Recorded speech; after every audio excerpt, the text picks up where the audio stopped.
राह जहाँ तक जाएगी राहगीर वहाँ तक जाएगा, तुम दरिया से क्या पूछते हो ये नीर कहाँ तक जाएगा, खींच धनु की डोर निशाना साधो अपनी मंजिल का, बाकी बाद में देखेंगे ये तीर कहाँ तक जाएगा। मतलब मैंने अपनी बीएससी नर्सिंग का स्टार्टिंग अहमदाबाद जेजी कॉलेज से, जब तक कॉलेज ख़त्म हुआ तब तक कॉम्पिटिटिव एग्ज़ाम के बारे में कुछ पता भी नहीं था और इतना नॉलेज भी नहीं था। और कॉलेज लाइफ में हमने सिर्फ मज़े ही किए हैं और नॉलेज के बारे में इस नर्सिंग के नॉलेज हमारे पास कुछ नहीं था। उसके बाद जब हम लास्ट ईयर में आए और एक सेमिनार हुआ हमारी कॉलेज में, वीएस एकेडमी से भूपेंद्र सर और जब्बर सर आए थे। सबसे पहले कॉन्ग्रेचुलेसन धवल, आपका फ़िलहाल एम्स ऋषिकेश के अंदर आप as a nursing officer posted हो गए हो और आपकी ऑल इंडिया रैंक 105 है। सबसे पहले धवल का जब सिलेक्शन हुआ था मेरे पास कॉल आया कि सर मेरा सिलेक्शन हो गया, लेकिन मेरे को पहले से पता था कि क्योंकि जब से इन्होंने ज्वाइन किया था और उसके बाद में कि 6 से 7 महीने की जो जर्निंग थी, एवरी डे मैं रात को जब जैसे 10 से 11 बजे जैसे सोने का टाइम होता है, उस समय धवल के 5-6 डाउट होते थे। दिन में टाइम नहीं मिलता था, रात को जैसे ही सोने जाते थे उससे पहले धवल के सर इसमें डाउट हैं, वॉइस भेज के स्क्रीनशॉट होते थे, वॉइस होते थे। तब मेरे को लास्ट तक एंड तक ये था कि इस लड़के का ज़रूर सिलेक्शन हो जाएगा। तो इन्होंने ऑल इंडिया रैंक 105, बहुत मुश्किल होती है कि आपको सिलेक्शन लेना बहुत मुश्किल होता है, इनका ऑल इंडिया रैंक 105 है और हाल में ही एम्स ऋषिकेश कल परसों ज्वाइन करने वाले हैं ना। यस सर, 3 तारीख को 3 मार्च को ये AIIMS Rishikesh as a nursing officer post को ज्वाइन करने जा रहे हैं। सबसे पहले आपको बहुत बहुत बधाई और आपकी पूरी फैमिली को thank you so much sir. उसके जब आपको ये कैसे पता था कि पहले था कि बीएससी मेरे को कैरियर में बीएससी नर्सिंग करके नर्सिंग ऑफिसर बनना है? नहीं सर, बिल्कुल नहीं। जब नर्सिंग में गए तब तो ऐसा ही लग रहा था कि कई गलत कोर्स में तो नहीं आ गए। जब 12th साइंस के बाद सभी का गोल ऐसा ही होता है जिसने नर्सिंग किया होता है कि हमें एमबीबीएस ही करना है। वहाँ पे एडमिशन ना मिलने के बाद हमारे पास कोई अनदर ऑप्शन, अच्छा वाला ऑप्शन नहीं बचा था। फिर मेडिकल फील्ड में जाने के लिए सिर्फ यही ऑप्शन था कि हम नर्सिंग कर ले और उसके बाद कोई अच्छी सी एग्ज़ाम पास करके, गुजरात बोर्ड की एग्ज़ाम पास करके वहीं पे कुछ स्टाफ नर्स की पोस्ट पे लग जाए। पर जब मैं फाइनल ईयर में था और वीएस नर्सिंग एकेडमी से जब सेमिनार वहाँ पे हेल्ड हुआ और उस सेमिनार को अटेंड किया, तब पता चला कि ऐसी एम्स लेवल की भी कोई एग्ज़ाम होती है और उस एग्ज़ाम में इस लेवल की सैलरी, इस लेवल का नॉलेज हमें चाहिए और इस लेवल की पोस्ट होती है।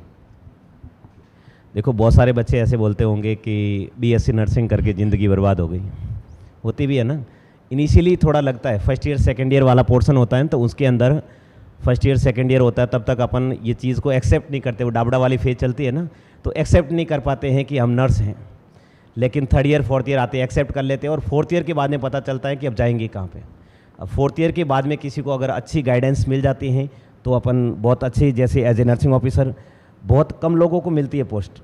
अगर आप जैसे ही एज ए पोस्टिंग जब ज्वाइन करते हो, ज्वाइन करते ही आपको 90,000 की सैलरी बहुत रेयर केस में मिलती है और अपन एक्सपेक्टेड भी नहीं करते थे। वही तो, बीएससी नर्सिंग करने के बाद में कितनी सैलरी एक्सपेक्टेशन करते थे? 40,000 मैक्सिमम, और प्राइवेट अगर लग रहा है जॉब तो फिर 15,000 और ज़्यादा से ज़्यादा 40,000। 90,000 की तो बहुत ज़्यादा हो जाती है। हम भी लगे थे तब ऐसे, बहुत अपने आप को खुद किस्मत समझते थे कि 90,000 सैलरी, महीने के 90,000 आएंगे। तो उसके बाद में जैसे आपने वीएस नर्सिंग एकेडमी ज्वाइन की तो आपका कितने महीने का ड्यूरेशन रहा कि सिलेक्शन कब हुआ और कितने महीने तक आपने सेल्फ स्टडी की, सिलेबस कब कंप्लीट किया और पढ़ाई का क्या ड्यूरेशन रहता था आपका? मैंने मतलब सितंबर 2023 में ज्वाइन किया था एकेडमी। उसके बाद मेरे को 8 to 9 मंथ लगे क्रैक करने में एग्ज़ाम। मेरा प्रिपरेशन ड्यूरेशन शायद दिन का 8 to 9 आवर रहता था। उसमें 4 to 5 hour theories and 4 to 5 hour MCQ को मैं देता था। और मैंने वीएस नर्सिंग एकेडमी की थियरी प्रॉपर की हुई थी, मतलब टिप ऑफ टंग था मेरे को पूरा का पूरा थियरी सेक्शन। इनका एक्सपीरियंस है कि इन्होंने सबसे बढ़िया तो ये चीज़ है कि इन्होंने घर बैठ के पढ़ाई की है। ये मेरे ऑनलाइन स्टूडेंट थे वीएस के, जो इन्होंने घर बैठ के, बहुत कम लोग होते हैं, जैसे ऑफलाइन बच्चों का मैं बोलता हूँ कि 90 से 99% तक रिजल्ट रहता है, लेकिन ऑफलाइन वालों का, जो ऑनलाइन वाले बच्चे होते हैं, इनके 5% ही बच्चे ऐसे होते हैं जो टाइम पे डेडिकेटेड होते हैं। ऑफलाइन वाले भी आधी बात तो क्लास में नहीं आते हैं, लेकिन ऑनलाइन वाले घर बैठ के अपना टाइम टेबल को सेट करना बहुत मुश्किल होता था। लेकिन मैं क्लास में सबसे पहले देखता था, जैसे ऑनलाइन क्लास स्टार्ट होती थी तो धवल का सबसे पहले मैसेज आता था, गुड मॉर्निंग सर। तो हमारे को पता चल जाता था कि हाँ धवल आ गया है, अब पीछे उसके साथ में लोग आने स्टार्ट हो जाएंगे। दूसरा, जैसा सिलेक्शन होने से पहले जैसे क्लासरूम का टेस्ट होता है, टेस्ट सीरीज होती हैं, लास्ट 4 मंथ से Dhaval Joshi is the first ranker always. VS की टेस्ट सीरीज़ के अंदर एक इससे पहले एक स्टूडेंट थी काजल मकवाना करके, और जैसे काजल मकवाना का सिलेक्शन होने के बाद में सेकंड पोस्ट इन्होंने ली धवल जोशी। और मैं ये क्लास में हमेशा ये चीज़ बोलता हूँ कि वीएस की टेस्ट सीरीज़ में अगर टॉप 10 में या टॉप 20 में रैंक आती है, इसका मतलब आपका सिलेक्शन हो जाएगा, और अगर आपके टॉप 5 में आती है, इसका मतलब ऑल इंडिया आप टॉप 100 में होंगे। इतना आप फैक्चुअल मान लो उसके बाद में। तो जैसे आपने क्या क्या पढ़ा, जैसे बहुत सारे बच्चों की क्वेरी होती है, सबसे बच्चों की क्वेरी होती है, आपसे भी आपके जूनियर पूछते होंगे कि धवल आपने क्या पढ़ा, कितने घंटे पढ़ते थे, कौन सी बुक पढ़ी, एमसीक्यू प्रैक्टिस ज़्यादा करते थे या फिर थ्योरी को ज़्यादा टाइम देते थे? जी सर, मेरे पास इंक्वायरी तो बहुत आई है और सबके प्रॉब्लम भी मुझे पता चले हैं कि उनको कहाँ पे प्रॉब्लम हो रही है। तो सबसे पहले मेरी यही एडवाइस है सभी एस्पिरेंट को कि आप थियरी पोर्शन अपना कंप्लीट कर ले। Proper theory portion VS nursing academy से ही कर ले आप, और वो proper tip of tongue theory कर ले। उसके बाद आप इनिशियली पीआर यादव से स्टार्ट करें, उसके बाद आप टारगेट हाई पे जा सकते हो या फिर एंक्लेक्स सॉन्डर्स तो आपको करनी ही है। उसके बाद आप एक मॉसबी आपके पास ऑप्शन है और एक लिपिन कोड भी है। मॉसबी बेटर ऑप्शन है उसमें। मैंने मॉसबी, टारगेट हाई, अपनी ओमेगा और पीआर यादव, ये 4 बुक्स टोटली सॉल्व की थी मैंने 2 से 3 बार रिवीजन के साथ। और लिपिन कोड शायद मैंने ट्राई किया था, मेरे से ज़्यादा हो नहीं पाया, मेरे पास टाइम नहीं था इसलिए। पर इतना तो करना ही करना है आपको अगर अच्छे रैंक से निकालना है एम्स को। तो जैसे इन्होंने बताया कि पहले आपको थ्योरी अच्छे से पढ़नी है, उसके बाद में एमसीक्यू के लिए बुक पढ़ सकते हो, और टेस्ट सीरीज़ का कुछ इफेक्ट होता है? टेस्ट सीरीज़ का बहुत इफेक्ट होता है, और मैंने दूसरे एकेडमी से भी स्टार्ट किए थे, मतलब ट्राई किए थे टेस्ट, पर मुझे सबसे बेस्ट लगा वीएस एकेडमी के टेस्ट। लोग बोलते हैं, शायद मेरे को इंक्वायरी आई उसमें कि बहुत टाइट टेस्ट होते हैं, बहुत टाइट क्वेश्चन होते हैं, पर जो क्वेश्चन किसी को नहीं आते वो वीएस नर्सिंग एकेडमी के स्टूडेंट को आते ही है वहाँ पे, और वही हमारे के लिए रैंक लेके आते हैं। मतलब वीएस के टेस्ट मेरे लिए बहुत इफेक्टिव रहे हैं। मेरे शायद काउंटिंग में 155 से 156 टेस्ट हुए थे टोटली। उनमें से टॉप 100 में तो फर्स्ट रैंक होगी आपकी? Yes sir. ओके। तो ये नर्सिंग ऑफिसर, आप जैसे आपने बोला कि मैंने 12th के बाद में मेरा ये गोल था, तो जैसे नर्सिंग ऑफिसर बने तो इसके पीछे सबसे ज़्यादा आपका किसका सपोर्ट रहा है कि यहाँ तक आने के पीछे? मतलब मैं स्टार्ट करना चाहूँ तो पहले तो मैं ऑनलाइन स्टूडेंट था, इसलिए फैमिली सपोर्ट। फिर मेरे को जब भी कोई भी डाउट हुआ या मेरे को कोई भी प्रॉब्लम आया तो वीएस नर्सिंग एकेडमी का मुझे बहुत सपोर्ट रहा है। और देखा जाए तो फ्रेंड सर्कल यहाँ पे बैठा है, मेरा दोस्त हार्थ जोशी, मतलब जब भी कुछ मोरल डाउन होता था तो डायरेक्टली फ़ोन करता, चल भाई चाय पी के आते हैं बाहर से। तो बहुत सपोर्ट रहा है लोगों का। और माँ बाप ने तो मतलब मेरे को कुछ काम हो, कुछ भी हो, सीधा रूम में ही सब कुछ आता था, सब चीज़ें।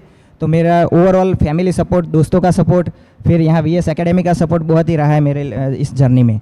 सो मैं ऑल लोगों के लिए उसमें हेल्पफुल हूँ, बहुत ही हेल्पफुल हूँ। और वीएस एकेडमी में अगर देखा जाए तो हम पीडिया और फार्मेकोलॉजी के धुरंधर सर हमारे साथ बैठे हैं, मतलब भूपेंद्र सर। फिर ओबीजी में देखा जाए, मेरे को नॉर्सेट 7 में ओबीजी से ही बहुत अच्छा फ़ायदा मिला है, तो रवीना मैम, उनका भी बहुत थैंकफुल हूँ मैं। फिर CHN के धुरंधर और मिस्टर अपडेट हमारे MS सर, जो कि अभी फ़िलहाल में CRE का एग्ज़ाम हुआ, शायद ही कोई क्वेश्चन उनके बुक से बाहर होगा। मतलब पूरा का पूरा अगर देखा जाए तो ऐसा ही लगता है कि मतलब MS सर ने पेपर निकाल दिया क्या। TB और HIV देखा जाए तो उस पेपर में आया था सबसे ज़्यादा, तो उनका भी बहुत थैंकफुल हूँ मैं। फिर हमारे भरत सर, मतलब नॉलेज लेवल में उनका कंपटीशन कोई नहीं कर सकता दूसरी एकेडमी में देखा जाए, फिर भी मतलब भरत सर। फिर सुनील सर का F1, मतलब F1 सबसे पहले नर्सिंग का बेस होता है, वो सुनील सर से अच्छा तो कोई नहीं पढ़ा सकता। फिर हमारे जबर सर, जो कि मतलब कॉमेडियन भी बोल सकते हैं उनको हम, और नॉलेज लेवल में उनका भी कंपटीशन कोई नहीं कर सकता नर्सिंग में। मतलब जबर सर के वो MCQ सेशन बहुत हेल्पफुल रहे थे यूट्यूब में मेरे को तो। सो मैं ऑल वीएस एकेडमी और सभी टीम का बहुत थैंकफुल हूँ, और उनकी हेल्प के लिए बहुत बहुत शुक्रिया सर आपका। Okay, thank you so much from और वीएस नर्सिंग फैकल्टी की तरफ से आपको। और मैं ये बताना चाह रहा हूँ कि जैसे बहुत सारे बच्चे जब एग्ज़ाम आते हैं ना, तो एग्ज़ाम के टाइम में ये पूछते हैं कि सबसे पहले तो जब एग्ज़ाम के 1 महीना रहता है ना, तब डाउट स्टार्ट हो जाते हैं उनके। Yes sir. क्योंकि no study no doubt, more study more doubt. जब एग्ज़ाम की, जैसे अभी 12 अप्रैल, बच्चों को सबको पता था कि 12 अप्रैल को एग्ज़ाम होने वाला है, लेकिन पढ़ाई अभी स्टार्ट हुई है। उनको कभी कभार डाउट आ जाता है कि क्या पता एम्स गायब हो जाएगा तो नहीं होगा। आपको पहले से 14 सितंबर को भी याद रखना है कि वो भी डेट है, लेकिन 1 महीने पहले उनको डाउट स्टार्ट हो जाते हैं कि इसमें डाउट हैं, स्क्रीनशॉट भेजने स्टार्ट हो जाएंगे। तो एग्ज़ाम से पहले 1 महीने पहले क्या स्ट्रेटेजी अगर अपन यूज़ करेंगे तो बच्चों के लिए बेटर रहेगी। तो जैसे प्रीवियस एग्ज़ाम और या फिर 1 से 2 दिन एग्ज़ाम के पहले या 1 मंथ एग्ज़ाम से पहले। मतलब वैसे देखा जाए तो आप जब आप इनिशियली स्टार्ट कर रहे हो तब आप पहले तो अपना शेड्यूल टाइट रखो। मतलब आपका 8 आवर करना ही है और इतना ख़त्म करना है तो उतना करके ही आप छोड़ो। उसके बाद जब आप एग्ज़ाम के इनिशियल फेज़ की बात कर रहे हो, मतलब लास्ट 1 मंथ बचा है और सेल्फ डाउट होना स्टार्ट होता है, फिर कोई भी क्वेश्चन आप सॉल्व कर रहे हो तो डाउट होने लग रहे हैं आपको, तो वहाँ पे आप पहले तो सेल्फ कॉन्फिडेंस रहो।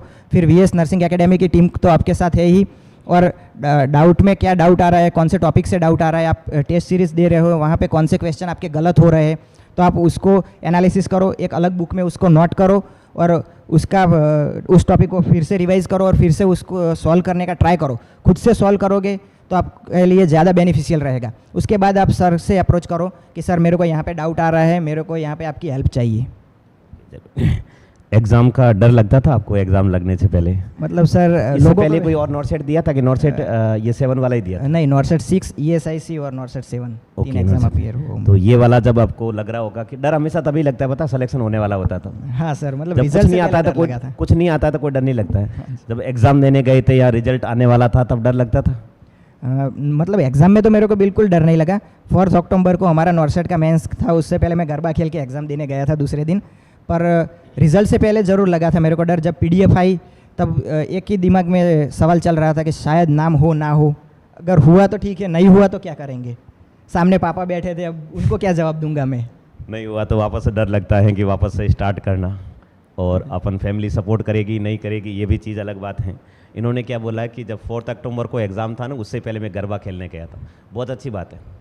कंपटीशन लाइफ है, कंपटीशन लाइफ के आप कभी ऐसे भरोसे मत रहो कि उसकी पहली रात मैं पूरा पढ़ के दूसरे दिन एग्ज़ाम दूंगा, कुछ नहीं होगा। जैसे इस बार भी देख लो, अभी जैसे ESIC का एग्ज़ाम दिया, सभी ने MSN घोट रहे होंगे, कोई फंडामेंटल घोट रहे होंगे, क्वेश्चन आए HIV और TB से। तो ये चीज़ें कंपटीशन लाइफ है, कॉलेज लाइफ नहीं है। कॉलेज लाइफ में अपन क्या करते थे कि पूरी साल नहीं पढ़ते थे और उससे एक रात पहले पढ़ना स्टार्ट करते थे, पूरी रात पढ़ के एग्जाम देते तो भी पास हो जाते थे। IMP क्वेश्चन के भरोसे। IMP क्वेश्चन है, उसमें IMP नहीं है, फिक्स होता था कि 4 क्वेश्चन पूछे जाने वाले हैं, उसमें कुछ भी लिख लो ना, कौन सा कुछ पढ़ने वाला था जो। लेकिन कंपटीशन लाइफ है, अगर आप कंटिन्यूस पढ़ोगे, एग्जाम से 2 दिन पहले अगर नहीं भी पढ़ोगे तो कोई फ़र्क नहीं पड़ेगा। ये मेरे साथ में भी एग्जाम्पल हो रखा। मैं और मेरे फ्रेंड था, एक बार जब ESIC का एग्ज़ाम देने वाले थे, उस एग्ज़ाम से 2 दिन पहले हम घर गए हुए थे कि हमारे को पता नहीं था कि एग्ज़ाम सिटी सेंटर कहाँ पे आएगा।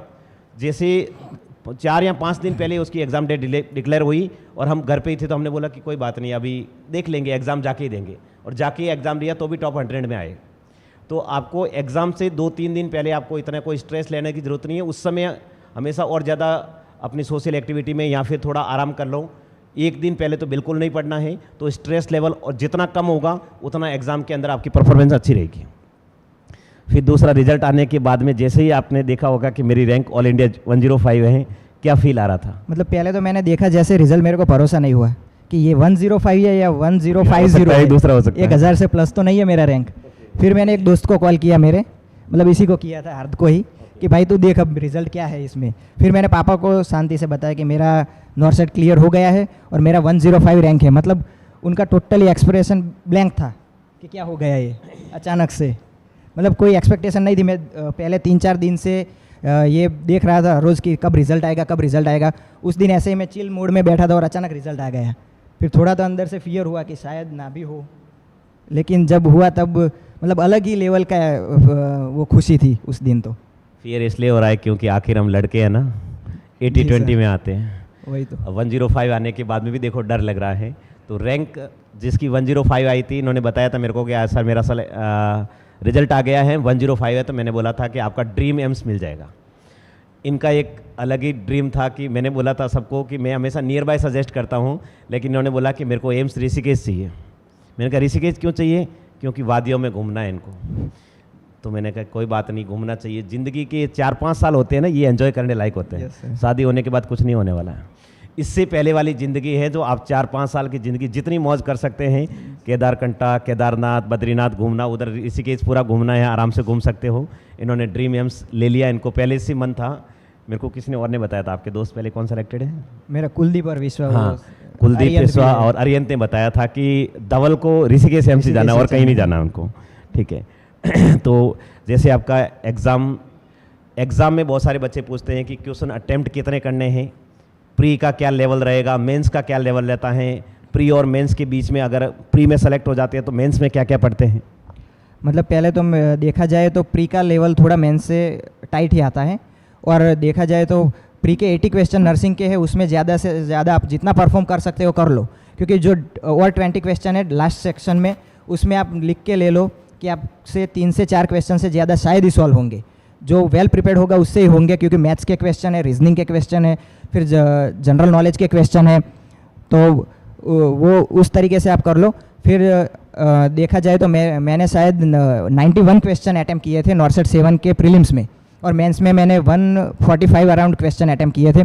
सो मतलब लड़के हो तो आपको रिस्क थोड़ा तो लेना ही पड़ेगा, और लड़कियों के लिए ठीक है कि आप 135-140 क्वेश्चन पे आप एंड कर रहे हो, लेकिन वो पेपर पे भी डिपेंड करेगा कि अगर इजी पेपर आ रहा है तो आप ज़्यादा क्वेश्चन के लिए जाओ, अगर पेपर टाइट कॉल रह रहा है तो फिर आप उस तरीके से अटैम्प्ट करो।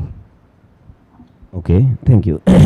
तो उन्होंने पेपर बताया कि मेंस और प्री में कैसे सॉल्व करना है। जैसा आपने एग्ज़ाम सेलेक्ट हो गए थे, अभी डॉक्यूमेंट वेरिफिकेशन हो गया ना आपका? जी सर, डॉक्यूमेंट वेरिफिकेशन हो गया मेरा। पहली बार देखा होगा ज़िंदगी में? हाँ, पहली उससे बार। पहले देखा था कभी? नहीं, पहले। कैसा लग रहा है कि मतलब सरकारी हॉस्पिटल अपन गवर्नमेंट CSC PSC में जाते हैं और एम्स में कुछ डिफरेंट है? डिफरेंट तो बहुत है सर, अलग लेवल का वहाँ पे प्लेटफॉर्म है, और देखा जाए तो इतना ब्यूटीफुल जो कैंपस है, मतलब ऋषिकेश का मैं खुद डिस्क्राइब करूँ तो एक और गंगा मैया है, एक और पहाड़ है वहाँ पे, और बीच में एम्स है, बड़ा सा वो कैंपस, उतना सुंदर। का तो बहुत अच्छा है, उसके आगे पूरा बैराज है। एम्स के आगे बैराज का मतलब पूरी आगे से नदी बहती है, और उसके सामने रिवर फ्रंट होता है ना, जैसे एम्स, और उसके आगे रिवर है और बीच में फ्रंट है उसका पूरा। जी सर। कैसा एम्स में फीलिंग आती है कि हॉस्पिटल है या मॉल है? मतलब सर पहली बार मैंने जब देखा तब मुझे भी ऐसा फील हुआ था कि शायद ये एम्स का ही कुछ है, या फिर ये कुछ रहने लायक जगह है, या फिर कुछ घूमने लायक होटल जैसा है यहाँ पे एम्स में, या कैफ़े है। मतलब अंदर जाके जब देखा उतनी शांति है वहाँ पे, उतनी सिक्योरिटी है, तब ऐसा लगा कि अब सही जगह पे आए हैं BSc नर्सिंग करने के बाद। ये सबका ड्रीम होता है। हमने भी जब एम्स गए थे ना, जब डॉक्यूमेंट वेरिफिकेशन करवाने जाते तो एक काम जरूर करते थे, एक फ़ोटो सेल्फी लेते थे all India institute of medical science. जी सर। फिर उसके बाद में स्टेटस पे लगा देते थे, क्योंकि इनिशियली जब प्रिपरेशन कर रहे थे ना 6-7 महीने या 12 महीने तक, तो उस समय ये चीज़ चलती थी कि एक दिन जरूर ये आएगा जब एम्स के सामने जाके फ़ोटो खिंचवाएंगे। तो उस चीज़ में फिर एम्स जाके देखा, रियल में बहुत अलग है दुनिया में। जहाँ पर आप अगर PSC CSC या फिर प्राइवेट हॉस्पिटल किसी जा रहे होंगे, वहाँ से आपको ये ऐसे, पहले तो कभी कभार ऐसा होता है ना कि जो छोटे छोटे हॉस्पिटल होते हैं, हॉस्पिटल के अंदर एंटर होते ही आपको स्मेल आने लग जाती है। तो एम्स का कैंपस बिल्कुल अलग है। अगर किसी ने BSc नर्सिंग की है तो उसके लिए ड्रीम्स एम्स से ज़्यादा बेटर कुछ नहीं है, अगर इंडिया में अगर कोई पर्सन रहना चाहता है तो। दूसरा है कि आपके जैसे जूनियर होंगे या 4th ईयर वाले बच्चे होंगे, GNM 3rd ईयर वाले होंगे, उनको आप क्या सजेस्ट करोगे?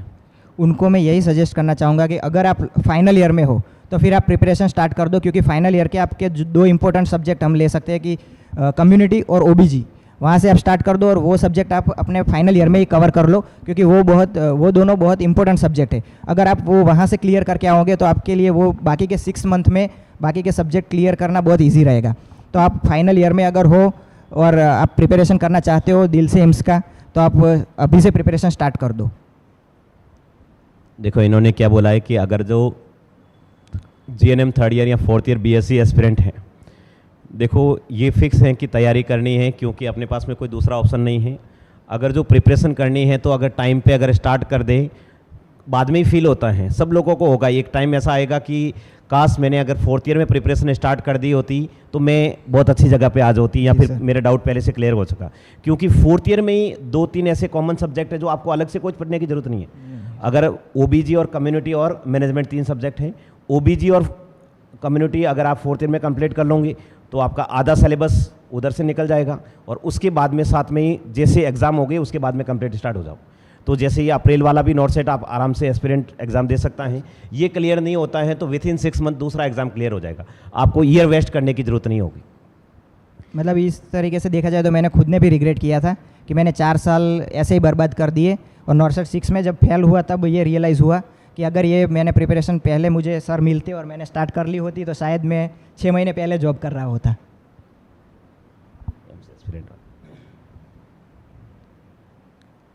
और एक बात मैं आपको बताना चाहता हूँ कि सपने देखोगे तभी सपने सच होंगे।